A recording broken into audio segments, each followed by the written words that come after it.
Juste après cette assemblée générale, les réactions verbales ou écrites commencent à pleuvoir de partout.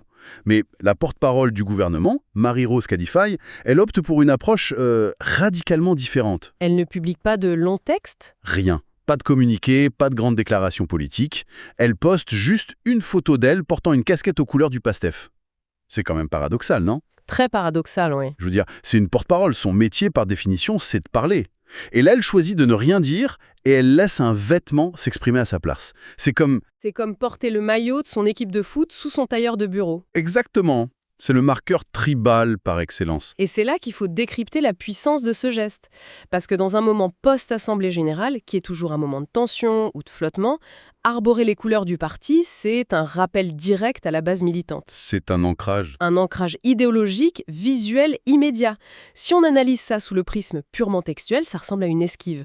Mais l'image a une force de frappe bien supérieure. Et ce qui est fou avec une image comme ça, c'est que c'est incritiquable. C'est binaire. Soit tu portes la casquette, soit tu la portes pas. Un adversaire politique peut prendre une de tes phrases, la tronquer, la sortir de son contexte pour te faire dire le contraire. Mais une casquette, tu peux pas la sortir de son contexte. Non, ça échappe totalement à la distorsion médiatique. Elle recrée un lien émotionnel instantané avec la base, sans donner aucune prise à la contradiction. C'est d'une efficacité redoutable, économie de moyens, impact maximal. Et cette idée d'ancrage, ça nous mène tout droit à la deuxième partie de cette stratégie. Parce que si la porte-parole a choisi le silence visuel, les autres cadres, eux, ils ont utilisé les mots. Et pas n'importe comment. Ah ça non. Nos sources montrent une convergence sémantique hallucinante. Toutes les prises de parole ont un point focal. Et attention, elles ne dirigent pas l'attention vers le président qui vient de parler. Elles dirigent tout vers le Premier ministre. Vers Ousmane Sonko. Voilà. Et là, on rentre dans la sémantique de la loyauté. Prenons Olivier Boucal, le ministre de la fonction publique. Il l'appelle le, et je cite, « gardien de la Révolution ». Ce terme est lourd de sens. Très lourd. Ça tranche un peu avec le vocabulaire de l'administration publique, non? Complètement. Décortiquons un peu ce terme de gardien de la Révolution.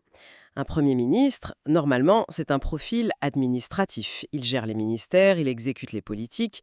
C'est un chef d'orchestre. Ouais. Mais le qualifier de gardien, ça l'élève au-delà de ce rôle purement exécutif.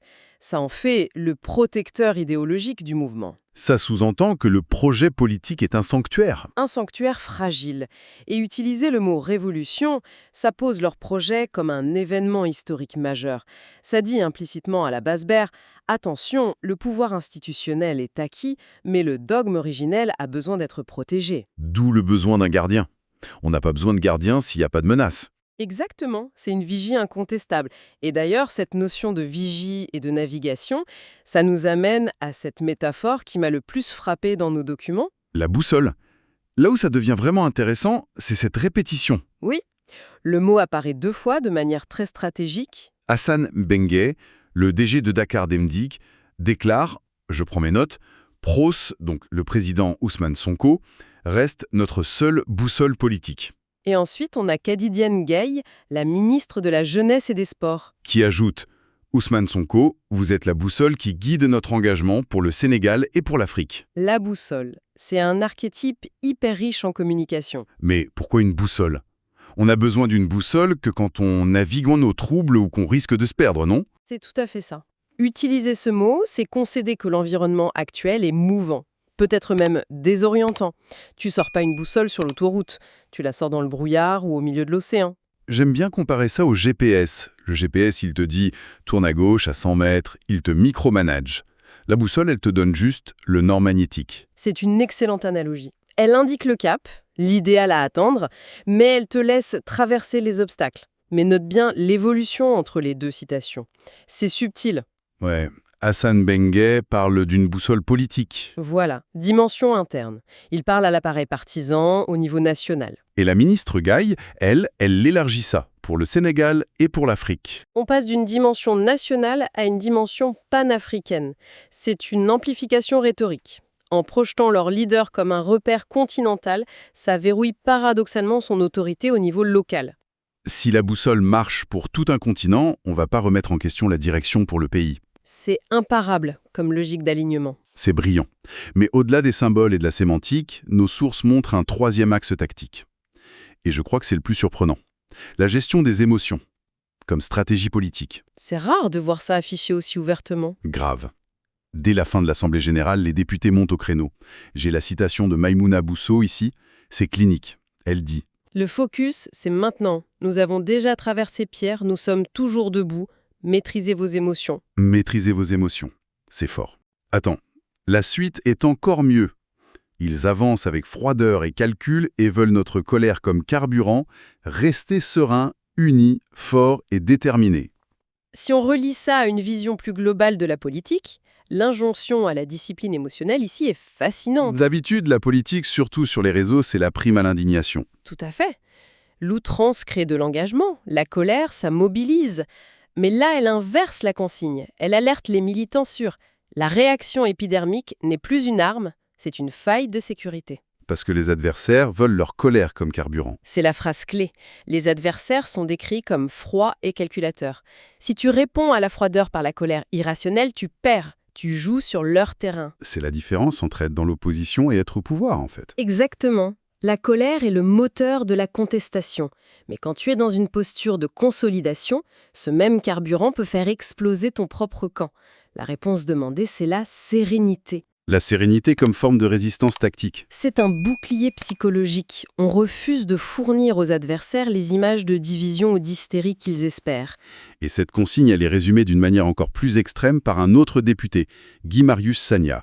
Sur Facebook, il fait le résumé de tout ça en un seul mot. Un seul mot, oui. Focus. Juste ça. Le minimalisme absolu. C'est fou de voir un espace politique d'habitude si friand de longs argumentaires se réduire à un mot anglais de 5 lettres. Dans le bruit ambiant d'une crise ou d'une tension politique, rajouter du discours ne fait qu'augmenter la confusion. Le mot focus agit comme une rupture. C'est un commandement direct. Un signal de recentrage. Oui, comme dans le sport de haut niveau. Ça permet de canaliser l'énergie. Alors qu'est-ce que tout ça veut dire au final, si on fait la synthèse globale de nos sources pour ceux qui nous suivent? L'image qui se dégage est d'une grande cohérence. Une assemblée générale a eu lieu. Et la réponse de PASTEF a été un exercice de communication multiforme et super stratégique. Une chorégraphie. Ouais, des casquettes symboliques pour l'ancrage visuel, des titres de protecteurs comme gardien, des repères de navigation avec la boussole pour donner le cap, et enfin, une consigne de maîtrise émotionnelle stricte avec le focus. La leçon à retenir ici pour ceux qui nous écoutent, c'est l'importance de la pensée critique face au flux d'informations. Il faut toujours analyser la forme, les mots choisis, le timing, le choix d'une image plutôt que d'un texte. La forme est aussi cruciale que le fond. Souvent, plus révélatrice même. Tout cela démontre un alignement stratégique impressionnant qui ne vise qu'une chose, réaffirmer la place centrale du Premier ministre dans le dispositif du mouvement. C'est super clair. Et avant de clore cette émission, j'aimerais lancer une dernière réflexion à méditer. On a beaucoup parlé de cette métaphore de la boussole. Elle est puissante pour maintenir le cap d'un groupe. Très puissante. Mais cela soulève une question fascinante. Quand toute l'énergie, la loyauté et la discipline émotionnelle d'un mouvement reposent sur une seule boussole humaine, Oui. que se passe-t-il sur le plan de la dynamique interne si, un jour, cette boussole décide de changer de norme magnétique? C'est la limite inhérente à la personnalisation extrême d'un cap idéologique. C'est une question ouverte, très pertinente. On va laisser ça infuser. Merci de nous avoir suivis pour ce décryptage de la mécanique politique et de la communication interne.